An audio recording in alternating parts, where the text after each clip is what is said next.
Hello friends, today we have discussed about lower and upper speed limit of a vehicle when a vehicle moves along a curved path. Okay so आज जे काय expression आहे तर ते आजचं expression आपण lower and upper speed लिमिटबद्दल बोलणार आहोत. हे जे काही एक्सप्रेशन असेल तुमचं लोअर अँड अप्पर स्पीड लिमिटचं तर हे पूर्णतः हा एक्सप्रेशन व्हेकल्सच्या अकॉर्डिंगचं एक्सप्रेशन आहे. Okay when our vehicles can moves along curve path. Okay, so total vehicles maintain their specific velocity at that condition, but this velocity which is not responsible which is not useful for producing the most safest speed at that condition. Simply जेव्हा केव्हा आपण एखाद्या curve पाथवरून move होतो व्हेकल्सच्या अकॉर्डिंगने तर त्या व्हेकल्सने जी काही velocity possess केलेली राहते तर व्हेकल्सची जी काही व्हेलॉसिटी असणार तर ती व्हेकलची व्हेलॉसिटी सुटेबल राहणार नाही. काय होईल जेव्हा केव्हा आपण या कर्व पाथच्या अकॉर्डिंगला मूव्ह होत असतो तेव्हा काही ना काही सेफेस्ट व्हेलॉसिटी त्या ठिकाणी आपल्याला आवश्यक असते जेणेकरून आपली जी काही व्हेकल्स आहे तर ती टर्न होणार नाही किंवा स्लिप होणार नाही. ओके त्याच्यासाठी आपल्याला अप्पर लिमिट किंवा लोअर लिमिट त्या व्हेकलच्या त्या कर्व रोडवर मेंटेन करणे फार आवश्यक आहे. सो त्याच्याबद्दल हे एक्सप्रेशन आहे. In exam the question will be ask in that type firstly question कशा पद्धतीत विचारला जाऊ शकतो आपण तो या ठिकाणी बघूयात. व्हॉट इज द इम्पॉर्टंट किंवा आपण असं बोलूयात what is the need of lower and upper speed limit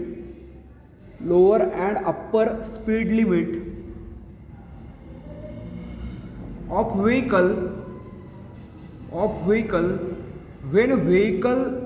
when it moves along curve bank road and derive their expression. Okay, and derive its expression आपल्याला काय करायचं याचं एक्सप्रेशन आपल्याला derive करायचं आहे. So simply lower and upper speed limit व्हेकलचं तर ते तुम्हाला डिराईव्ह करण्यासाठी तुम्हाला एखाद्या कर्व पाथवर व्हेकल्स टर्न करायची आहे आणि त्या कर्व पाथवर जी काही व्हेकल्स टर्न होते तर टर्न होत असलेल्या व्हेकलच्या अकॉर्डिंगला कोणकोणत्या फोर्सने कोणकोणता फिनॉमिना दिलेला असेल. ओके त्या कर्व पाथवर व्हेकल्स तुमची मूव्ह होते तर त्या ठिकाणी काय गोष्टी घडू शकतात तर त्याचं तुम्हाला proper information according to our subject physics तुम्हाला त्या ठिकाणी द्यावं लागेल. ओके सो फर्स्टली मी एक व्हेकल्स घेतलेली आहे आणि व्हेकल्स पूर्णतः व्हर्टिकल सेक्शनला प्लेस केलेली आहे. ओके व्हेकल्स कशी आहे व्हर्टिकल सेक्शनला प्लेस आहे. आता लक्षात येत असेल जेव्हा केव्हा व्हेकल्स तुमची कर्व पाथवरून मूव्ह होते तेव्हा व्हेकल्समध्ये स्पीड मेंटेन असणार व्हेकल्सचा काही ना काही स्पीड असणार.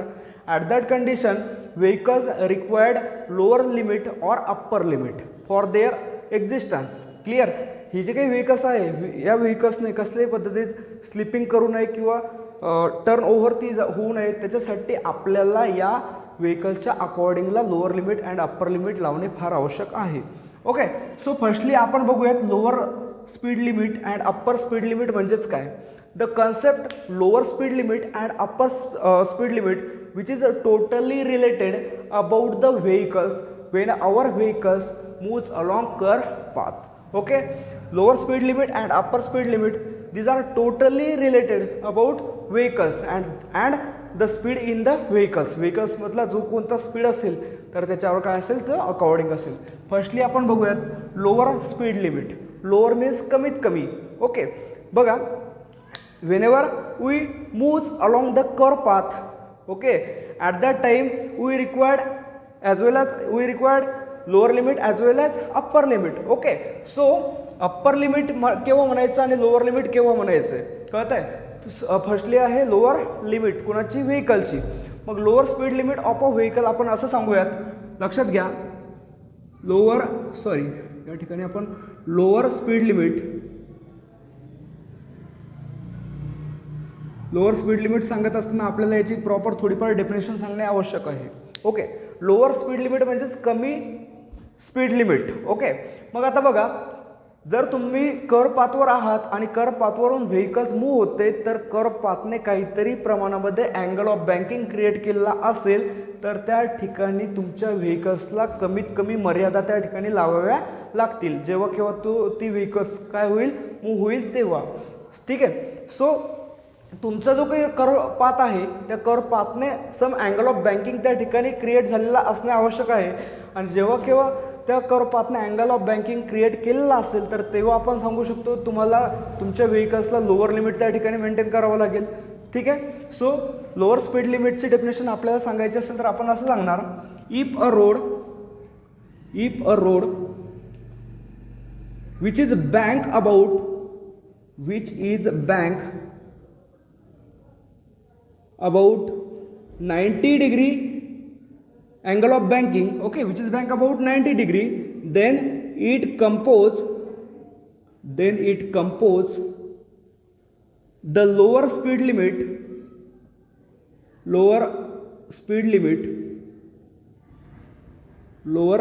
limit, okay, clear. नंतर आहे अप्पर स्पीड लिमिट बद्दल सुद्धा आपल्याला तसं सांगायचं आहे, अप्पर स्पीड लिमिट. ओके. जेव्हा केव्हा तुमची व्हेकल्स कर्व पाथवरून मूव्ह होते तेव्हा तुम्हाला तुमची व्हेकल्स स्लिपिंगपासून अवॉइड करायची असेल तर त्या सिच्युएशनला तुम्हाला मॅक्झिमम लिमिट यूज करावं लागेल. ओके. व्हेकलचा जो काही स्पीड आहे तर त्या स्पीडवर मॅक्झिमम लिमिटेशन तुम्हाला टाकावे लागतील. म्हणजेच काय होईल, जेव्हा केव्हा हा जो काही तुमचा कर्व पाथ आहे या कर्व पाथमध्ये कसल्याही पद्धतीचा अँगल ऑफ बँकिंग नाही आहे तर तुम्ही व्हेकल्स टर्न करताना, व्हेकल्स मूव्ह करताना त्या ठिकाणी व्हेकलच्या अकॉर्डिंगचा जो काही स्लिपिंग पोर्शन असेल, जो काही स्लिपिंग कंडिशन घडणार आहे ती टाळण्यासाठी आपल्याला अप्पर लिमिट यूज करावं लागेल. सो त्याची सिंपल डेफिनेशन आपण अशी सांगणार, लक्षात घ्या. If a road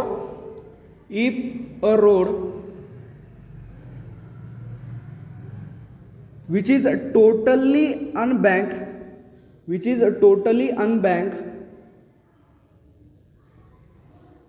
then it compose the upper speed limit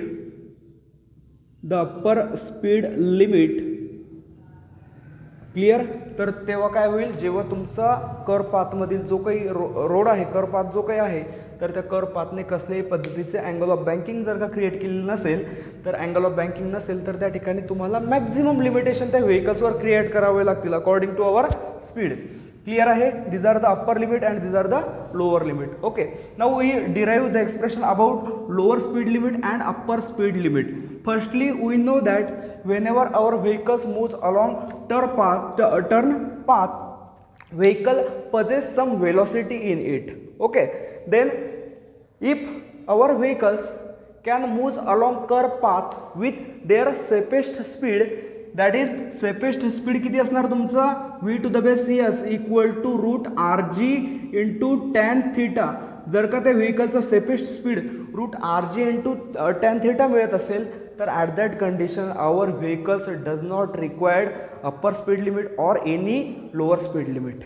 जर का तुमची व्हेकल कर्व पाथमधून सेफेस्ट स्पीडने मूव्ह होत आहे तर अप्पर स्पीड लिमिटची गरज नाही आणि लोअर स्पीड लिमिटचीही गरज नाही. परंतु in practice this is not possible for any curve path. Okay. म्हणजेच काय, मोस्ट सेफेस्ट स्पीड नेहमी तुमच्या व्हेकल्समध्ये पजेस असेल, व्हेकल्सने मेंटेन केलेलं असेल असं प्रॅक्टिकली घडत नाही.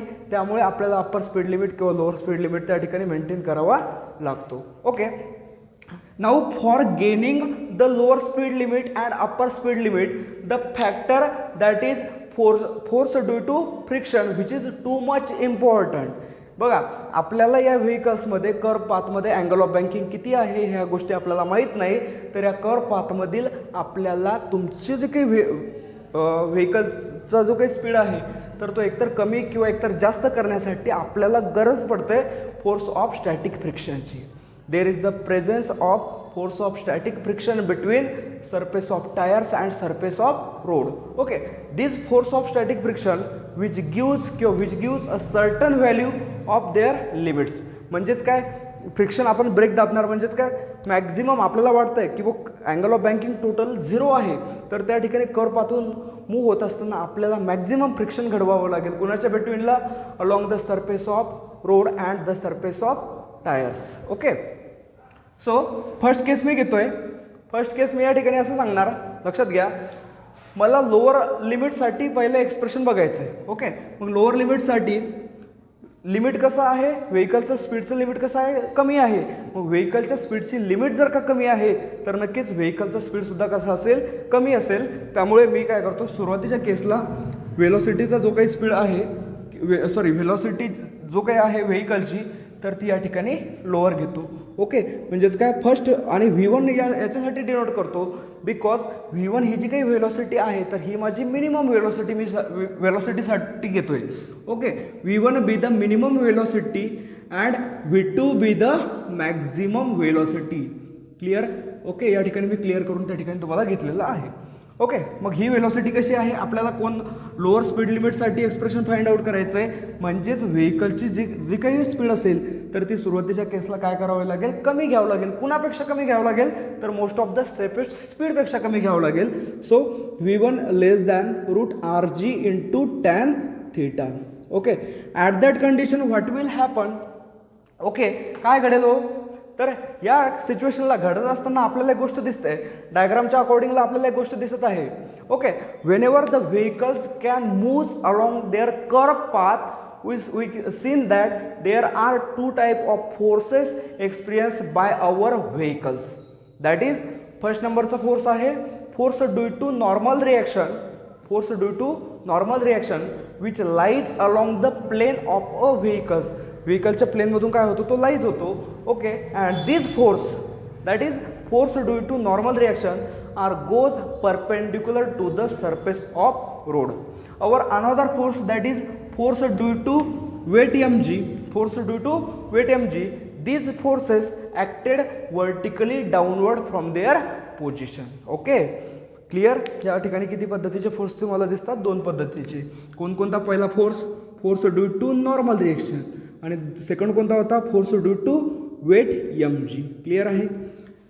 We seen that both the forces are lies in the opposite direction for producing their different phenomena according to our body. So simply आपण या ठिकाणी असं सांगूयात, जे कोणते तुमचे दोन फोर्स होते ते दोनही फोर्सची डायरेक्शन कशी होती, वेगवेगळी होती. कशासाठी वेगवेगळी आली असेल, तर डायरेक्शन वेगवेगळी असेल म्हणजे नक्कीच त्यांचा फिनॉमिना सुद्धा वेगवेगळा असेल. क्लिअर आहे? Okay, but we also seen that the force due to normal reaction can resolve into two component, that is n sin theta and or another component that is n cos theta. मग हा जो काही normal रिॲक्शनचा component आहे तर ते तुम्हाला दोन कंपोनंटमध्ये, normal रिॲक्शनचा जो काही फोर्स आहे तर तो फोर्स तुम्हाला दोन कंपोनंटमध्ये त्या ठिकाणी रिझॉल्व्ह होताना दिसतो. फर्स्ट आहे तुमचं n cos theta तुम्ही घेतलेला होता. ओके, नंतर कोणता आहे n sin theta हा फोर्स दिसतो. क्लिअर आहे? आता n cos theta हा जो काही नॉर्मल रिॲक्शनचा कंपोनंट आहे हा टोटली कसा आहे, व्हर्टिकल पोझिशनने आहे. ओके, n sin theta कसा आहे, टोटली हॉरिझॉन्टल पोझिशन तुम्हाला त्या ठिकाणी दिसतोय. क्लिअर आहे? या ठिकाणी आपण दोनही फोर्सेस नोट डाऊन करून घेतले. कुणाच्या अकॉर्डिंगचे होते, नॉर्मल रिॲक्शनच्या अकॉर्डिंगचे. आता लक्षात येत असेल, तुम्ही कर्व पाथवरून मूव्ह होत असताना, व्हेकल्स तुमची कर्व पाथवरून मूव्ह होत असताना आपल्याला एक गोष्ट अजून दिसते, आपल्याला त्या व्हेकलचा स्पीड आपण कमी घेतलेला आहे, म्हणजे आपल्याला लोअर लिमिट त्या ठिकाणी आपण शो करतो. तर त्या सिच्युएशनला फोर्स ऑफ स्टॅटिक फ्रिक्शन हा काय असतो, रिस्पॉन्सिबल असतो. ओके, मग फोर्स ऑफ स्टॅटिक फ्रिक्शन तुम्हाला डायरेक्शन दाखवते. व्हेकलच्या पूर्णतः जो काही कर्व पाथ आहे त्या कर्व पाथवरून थोडासा वर अपवर्ड डायरेक्शनने तो फ्लो होताना आपल्याला तो दिसतो. कोण, फोर्स ऑफ स्टॅटिक फ्रिक्शन. मग फोर्स ऑफ स्टॅटिक फ्रिक्शन याचे डायरेक्शन तिकडे का दिसणार, कारण तुम्हाला तुमच्या व्हेकलचा ब्रेक मॅक्झिमम यूज करावा लागणार नाही. त्यामुळे फ्रिक्शन काहीतरी सम अमाऊंटमध्ये अपवर्ड डायरेक्शनला त्या ठिकाणी घडताना तुम्हाला दिसेल. Okay, there is the force that is force due to static friction which is also responsible for producing the lower speed limit or upper speed limit, but we seen that is lower speed limit. In that case what will happen, so the lower speed limit possess their direction along the inclined path in the upward direction. Clear आहे? Then we also seen that the force of static friction can also resolve into two components, that is force of static friction चा component कोणता आहे, Fs into sin theta, आणि दुसरा force कोणता आहे, Fs into cos theta. At that condition Fs sin theta be the component of the force of static friction lies in the upward direction, and another force that is force force of component कोणता F S into cos theta, this force of component of a static friction which lies along in the horizontal position. Clear आहे. आता तुम्हाला एक गोष्ट clear होत असेल या डायग्रामच्या अकॉर्डिंग, मी जेव्हा नॉर्मल रिएक्शनचा व्हर्टिकल कंपोनंट घेतला होता तेव्हा कॉसने डिनोट केला होता. ओके, आणि या सिच्युएशनला फोर्स ऑफ स्टॅटिक फ्रिक्शनचा जो काही कंपोनंट आहे व्हर्टिकल कंपोनंट तो मी साईन थिटाने डिनोट केलेला आहे. म्हणजेच काय, दोनही फोर्स वेगवेगळे आहेत आणि दोनही फोर्सेसचे व्हर्टिकल कंपोनंटसुद्धा कसे असतील, वेगवेगळे आपल्याला त्या ठिकाणी मिळतील. ओके, सो सिम्पली आपल्याला याचं एक्सप्रेशन फाइंड आउट करताना घाबरून काही एक जाण्याचं कारण नाही. केस फर्स्ट आपण या ठिकाणी सांगणार. केस फर्स्ट काय असणार, व्हेकलचा स्पीड जो काही आहे तर तो कसा असेल, त्या ठिकाणी मिनिमम असेल V1 which is less than root RG into tan theta. Clear आहे. ओके, सिम्पली याच्या समोर आता या डायग्रामच्या अकॉर्डिंगला दोन तुम्हाला हॉरिझॉन्टल कंपोनंट दिसतात, एन साइन थिटा आणि दुसरा कोण आहे एफ एस कॉस थिटा. आता लोअर स्पीड लिमिट असल्या कारणामुळे हा जो काही तुमचा हॉरिझॉन्टल कंपोनंट दिसतो नॉर्मल रिएक्शनचा, this horizontal component of a normal reaction which is too much greater than providing the necessary centrifugal force किंवा providing the necessary centripetal force or balancing the centrifugal force. म्हणजेच काय, हा जो काही N sine theta हा vertical horizontal component आपल्याला दिसतोय normal रिएक्शनचा, तर तो मॅक्झिमम दिसतो. का मॅक्झिमम दिसतो, कारण व्हेकल्सचा स्पीड कसा आहे, कमी आहे, व्हेकल्सवर लोअर स्पीड लिमिट आहे. ओके, त्यामुळे तो पूर्णतः त्याच्या सेंटरकडे काय झालेला असतो, टुवर्ड झालेला असतो. त्यामुळे हा फोर्स तुम्हाला मॅक्झिमम मिळणार at that case. Okay, so N sine theta which is a too much greater force than the producing normal than the producing centripetal force according to the body. Okay, mv² upon r. आता इथे velocity first घेतलेली आहे म्हणून मी इथे V1 घेतो. Okay, हे expression आपल्याला या ठिकाणी मिळतं आहे. आता घडतं काय बघा, लक्षात घ्या, व्हर्टिकल कंपोनंट नॉर्मल रिॲक्शनचे आणि व्हर्टिकल कंपोनंट नॉर्मल रिॲक्शनचे आणि त्याचबरोबर स्टॅटिक फ्रिक्शनचे. क्लिअर, हे दिसतात. एक आहे एन कॉस थिटा आणि दुसरा आहे एफ एस साइन थिटा. त्याचबरोबर द हॉरिझॉन्टल कंपोनंट कोणाचे, नॉर्मल रिॲक्शनचे आणि फोर्स ऑफ स्टॅटिक फ्रिक्शनचे, दोनही वेगवेगळ्या डायरेक्शनला तुम्हाला दिसत आहेत. ओके, दोन कंपोनंट याचे आणि दोन कंपोनंट याचे, म्हणजे दोन कंपोनंट तुम्हाला नॉर्मल रिएक्शनचे आणि दोन कंपोनंट फोर्स ऑफ स्टॅटिक फ्रिक्शनचे. या डायग्रामच्या अकॉर्डिंगला एक गोष्ट आपल्याला क्लिअर होते, दोनही वेगवेगळे कंपोनंट आहे, एक व्हर्टिकल कंपोनंट आणि horizontal component. Vertical component shows their phenomena according to other condition. Okay, and horizontal component also shows their phenomena in the different part. Okay, firstly the n sin theta, the horizontal component, that is n sin theta and fs cos theta, which is useful for providing the necessary centripetal force or balancing the centrifugal force. त्यामुळे N sine theta आणि F S cos theta हे कोण provide करतात, तर centripetal force provide करतात. आणि centripetal force provide करत असताना सेंट्रिफ्युगल फोर्स काय होतो, बॅलन्स होतो. ओके, सो फर्स्ट कोणता कंपोनंट आहे एन साइन थिटा आणि दुसरा कोणता कंपोनंट आहे F S into cos theta या ठिकाणी घेतला. आणि कोण प्रोव्हाइड करतो, तर सेंट्रिपिटल फोर्स. ओके, सेंट्रिपिटल फोर्सची अकॉर्डिंगची वेलोसिटी किती, V1². आता दोनही फोर्सची डायरेक्शन कशी आहे, डिफरंट आहे, वेगवेगळी आहे, अपोजिट आहे. त्यामुळे मी या ठिकाणी मायनस साईन घेतो, याला मी इक्वेशन 1 देऊन देतो. चालेल. Then our another component that is in the vertical plane. First one N cos theta and another force F S sine theta. These two vertical component of the normal reaction and force of static friction which is very useful for balancing the weight of a vehicles. Okay, मग हे दोन forces कोणाला balance करतात, weight mgला balance करतात. Okay, मग weight mgला balance करणारे कोणकोणते दोन फोर्स आहे, तर एन कॉस थिटा आणि एफ एस साइन थिटा.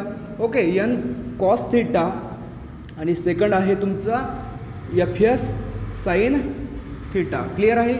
या दोनही फोर्सेसची डायरेक्शन कशी आहे, सेम आहे. त्यामुळे मी या ठिकाणी प्लसचं साईन घेतोय. इक्वेशन मला या ठिकाणी मिळते 2.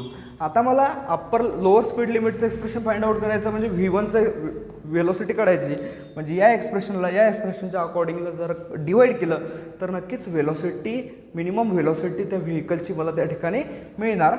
ओके, दच बाय डिवाइडिंग इक्वेशन 1/2 काय मिळेल बघा, N sine theta minus F S cos theta okay upon N cos theta plus F to the base S into sine theta equal to M V one square upon R upon या ठिकाणी कोण आहे हे M G. या सिच्युएशनला M M दोनही बाजूचं काय होतं कॅन्सल होतं. थर्ड नंबरची टर्म ही सेकंड नंबरला जाते तर इथे काय मिळणार V one square upon R G असं एक्सप्रेशन मिळते. ओके आता हे जे काही एक्सप्रेशन आलेलं आहे या टोटल एक्सप्रेशनला व्हर्टिकल कंपोनंट नॉर्मल रिएक्शनचा जो काही व्हर्टिकल कंपोनंट आहे तर तो कोणता आहे एन कॉस थिटा. या एन कॉस थिटाने या इक्वेशनला काय करायचं आहे डिवाइड करायचं आहे. सो डिवाइड करत असताना आपल्याला एक्सप्रेशन कसं मिळणार क्लिअर आहे. Therefore N sine theta upon N cos theta minus F S cos theta upon N cos theta clear आहे. डिवाइडला पूर्णतः डिवाइडला N cos theta upon N cos theta परत आपल्याला एन कॉस थिटा या ठिकाणी डिवाइड केला. साइन आहे plus F S sine theta upon N cos theta equal to V one square upon N cos theta आणि R G upon N cos theta. त्यामुळे लिहिलं काय नाही लिहिलं काय काही फरक आहे का नाही. त्यामुळे ही टर्म जशीच्या तशी. ओके ज्या गोष्टी सेम दिसतात कॉमन दिसतात त्या आपण कॅन्सल करूयात.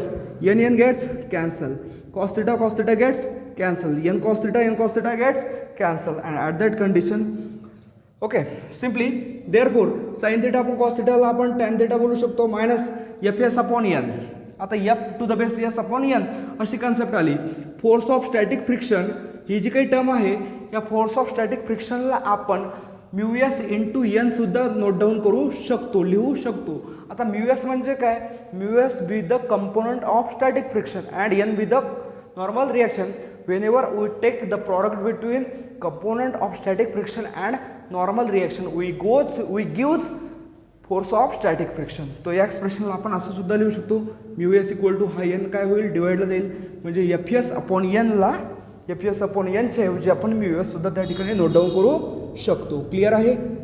ओके या ठिकाणी one plus sine theta upon cos theta कोण टॅन थिटा परंतु हा कोण बनणार mu S one plus mu S into tan theta equal to V one square upon R G. Expression कशाचा हवा आपल्याला वेलोसिटीचं. मग या ठिकाणी आता हा क्वेश्चन मी थोडासा खोडतो तुम्हाला ते खाली आपल्याला एक्सप्रेशन दिसण्यासाठी इकडे वर एक्सप्रेशन दिसण्यासाठी व्ही वन स्क्वेअरचं एक्सप्रेशन पाहिजे म्हणजे हा आर जी पाहिजे का नाही मग हा आर जी आपण तिकडे मल्टिप्लाय करून देऊयात.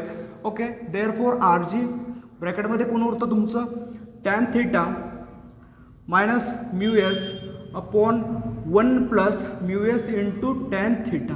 ओके हे एक्सप्रेशन मिळतं. इथे कोण आहे व्ही वनचा स्क्वेअर. आपल्याला व्हेलॉसिटीचा स्क्वेअर पाहिजे का मिनिमम व्हेलॉसिटीचा स्क्वेअर पाहिजे का नाही पाहिजे ओनली मिनिमम व्हेलॉसिटी पाहिजे.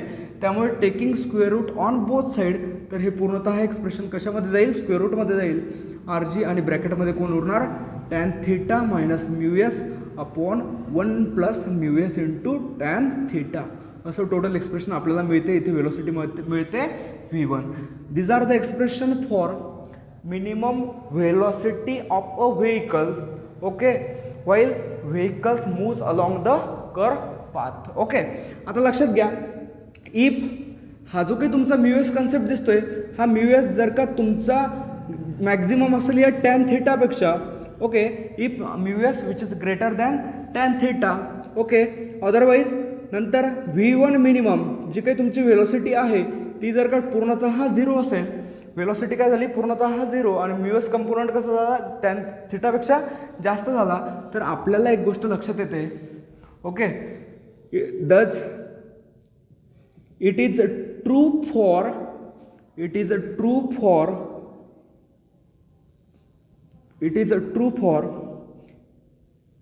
एनी कंडिशन असं आपण या ठिकाणी बोलू शकतो. कोणत्याही कंडिशनसाठी काय होतं हे ट्रू होते बरं का. लक्षात घ्या म्यू एस काय आहे कुणापेक्षा ग्रेटर आहे टॅन थिटापेक्षा आणि V one minimum V one जे काही स्पीड आहे व्हेलॉसिटी आहे व्हेकलची ती किती घेतलेली आहे झिरो घेतलेली आहे.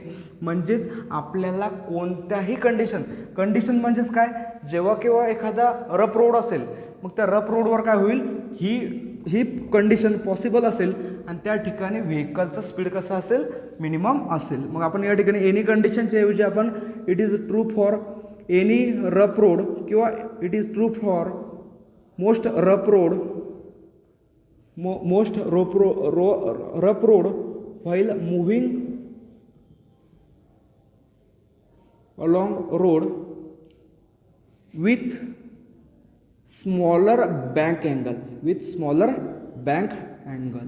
ओके, म्हणजेच काय, व्हेकलचा स्पीड पूर्णतः कसा केलेला आहे, 0 केलेला आहे आणि व्हेकलचा स्पीड 0 आहे.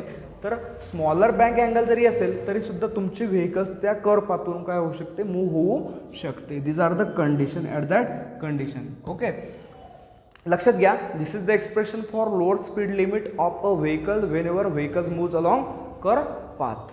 ठीक आहे, अप्पर स्पीड लिमिट बघूयात. Okay, so by producing the expression for upper speed limit, our vehicles required maximum limitation while during along their while during along the curve path. बघा काय होत असेल, आता अप्पर स्पीड लिमिटचं एक्सप्रेशन दाखवायचं म्हणजे व्हेलोसिटीचा जो काही स्पीड आहे तर तो कसा दाखवायचा, मॅक्झिमम दाखवायचा. मग मी सेकंड व्हेलोसिटी ही काय मॅक्झिमम व्हेलोसिटीने शो करतो. So velocity of a vehicle to be maximum rather than कुणापेक्षा, तर most of the safest speed root RG into tan theta. Okay, at that condition same condition जशा आपण अगोदर घडवल्या होत्या तसेच या ठिकाणी करायच्या. आता या ठिकाणी तुम्हाला 2 व्हर्टिकल कंपोनंट आणि 2 हॉरिझॉन्टल कंपोनंट, नॉर्मल रिएक्शन आणि फोर्स ऑफ स्टॅटिक फ्रिक्शनचे 2 व्हर्टिकल कंपोनंट आणि नॉर्मल रिएक्शन आणि फोर्स ऑफ स्टॅटिक फ्रिक्शनचे 2 हॉरिझॉन्टल कंपोनंट हे कुणाला बॅलन्स करतात ते आपल्याला या ठिकाणी बघायचं आहे. फर्स्टली मी नॉर्मल रिएक्शनचा आणि हॉरिझॉन्टल कंपोनंटचं व्हर्टिकल कंपोनंट घेतो. ओके, एन कॉस थिटा हा नॉर्मल रिएक्शनचा कंपोनंट आहे व्हर्टिकल. ओके, नंतर फोर्स ऑफ स्टॅटिक फ्रिक्शनचा हा व्हर्टिकल कंपोनंट दिसतोय. नॉर्मल रिएक्शनचा व्हर्टिकल कंपोनंट आणि फोर्स ऑफ स्टॅटिक फ्रिक्शनचा vertical component, these 2 forces which is responsible for balancing the weight of our vehicles. त्यामुळे आणि दोनही फोर्सेसची डायरेक्शन कशी आहे, विरुद्ध आहे. त्यामुळे मी या ठिकाणी काय करणार, निगेटिव्ह साईन मी यूज करणार. Okay, so in that case n cos theta लक्षात येत असेल, एन कॉस थिटा आणि दुसरा आहे FS साईन थिटा, दोघांची डायरेक्शन विरुद्ध आहे त्यामुळे मी या ठिकाणी मायनस साईन घेतोय. FS into sine theta equal to which gives the balance the weight of our vehicles, that is equation number 3 देऊयात आपण याला. क्लिअर. नंतर हॉरिझॉन्टल कंपोनंट नॉर्मल रिएक्शनचा आणि horizontal component force of static फ्रिक्शनचा एन साईन थिटा आणि नंतर FS cos theta हे कोण आहेत, हॉरिझॉन्टल कंपोनंट. कुणाचे आहेत, फोर्स नॉर्मल रिएक्शनचा आणि फोर्स ऑफ स्टॅटिक फ्रिक्शनचं आहे. Okay, these 2 forces which gives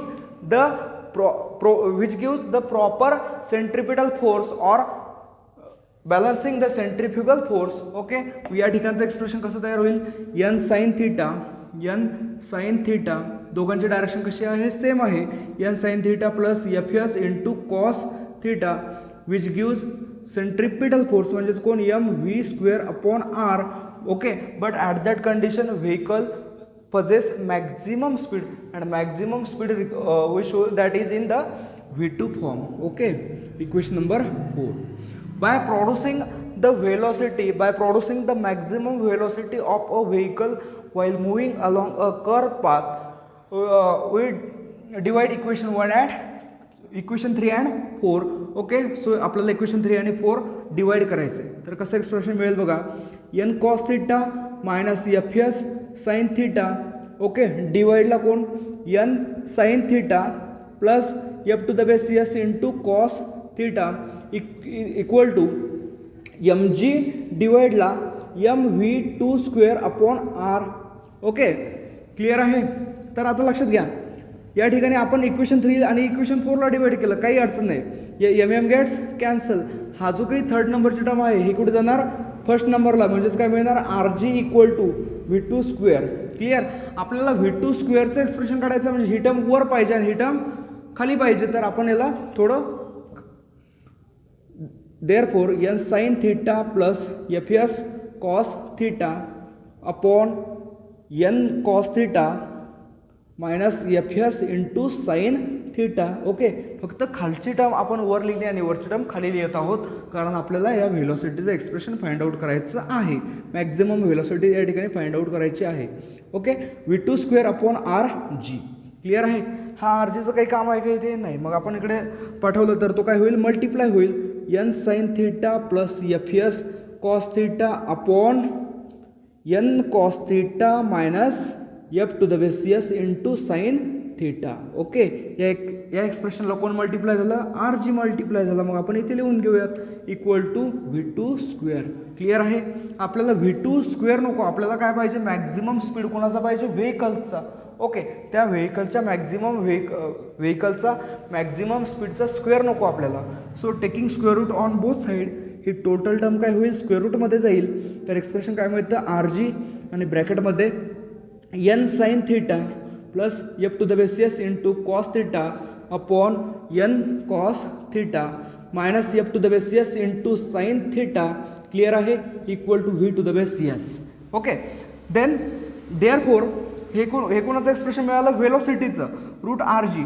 आता हे एक्सप्रेशन मिळाल्यानंतर या मिळालेल्या एक्सप्रेशनला आपण डिवाइड करणार. कशाने डिवाइड करणार? तर या एक्सप्रेशनला आपण जो कोणता तुमचा व्हर्टिकल कंपोनंट होता नॉर्मल रिएक्शनचा त्याने. तर कसं एक्सप्रेशन मिळेल बघा. तर या ठिकाणी डिवाइड केलं तर चालेल किंवा याच्या अबोव एक्सप्रेशनमध्ये जरी डिवाइड केलं तरी चालेल. आपण याच्या वरच्या एक्सप्रेशनला डिवाइड करून घेऊयात. ओके, म्हणजेच काय हा जो काही हे जे काही एक्सप्रेशन आलं होतं तुमचं v2 अपॉन आर जी, याच एक्सप्रेशनला आपण डिवाइड करून घेऊयात. चालेल. तर बघा काय मिळेल? n sine theta upon n cos थिटाने आपण डिवाइड करतोय plus F to the base S into cos theta upon n cos theta. Clear आहे. अपॉन n कॉस थिटा तुमचं जसंच्या तसा आणि याच्या डिवाइडला सुद्धा कोण असेल? तर n कॉस थिटाचं या ठिकाणी असणार minus F to the base S into sine theta upon n cos theta जसंच्या तसं इक्वल टू या ठिकाणी डिवाइड केलं काय नाही केलं काय काही फरक पडत नाही, त्यामुळे ही टर्म मी जशीच्या तशी लिहितोय. क्लिअर आहे. Therefore same term cancel. Cos theta n cos theta या ठिकाणी कॅन्सल होत नाही. सो साइन थिटा आपण कॉस थिटा आपण टॅन थिटा बोलू शकतो plus F S upon N. मी तुम्हाला आत्ता सांगितलं होतं एफ एस अपॉन एनला आपण म्यू एस सुद्धा बोलू शकतो. ओके, डिवाइडला आहे या ठिकाणी 1 minus sine theta upon cos theta tan theta आणि याला काय म्हणणार? Mu s. 1 minus mu S into tan theta equal to v2 upon R g. आपल्याला एक्सप्रेशन हवं आहे फक्त व्हेलॉसिटीचं. ओके, मग व्हेलॉसिटीचं एक्सप्रेशन पाहिजे म्हणजे हा जो काही आर जी आहे याचं काही आपल्याला या ठिकाणी काम नाही. ओके, त्यामुळे v2 इक्वल टू आर जी इकडे मल्टिप्लाय झाला. ब्रॅकेटमध्ये कोण राहणार?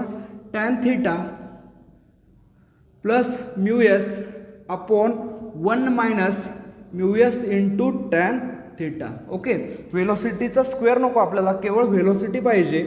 So v2 equal to R G. Total term कशामध्ये जाणार? रूटमध्ये जाणार. मग टोटल टर्म रूटमध्ये गेल्यानंतर काय एक्सप्रेशन मिळतं? रूट आर जी ब्रॅकेटमध्ये tan theta plus mu S upon 1 minus mu S into tan theta. आता हे जे काही एक्सप्रेशन आलं हे कोणाचं एक्सप्रेशन आहे? व्हेलॉसिटीचं. परंतु कोणती व्हेलॉसिटी? Maximum velocity.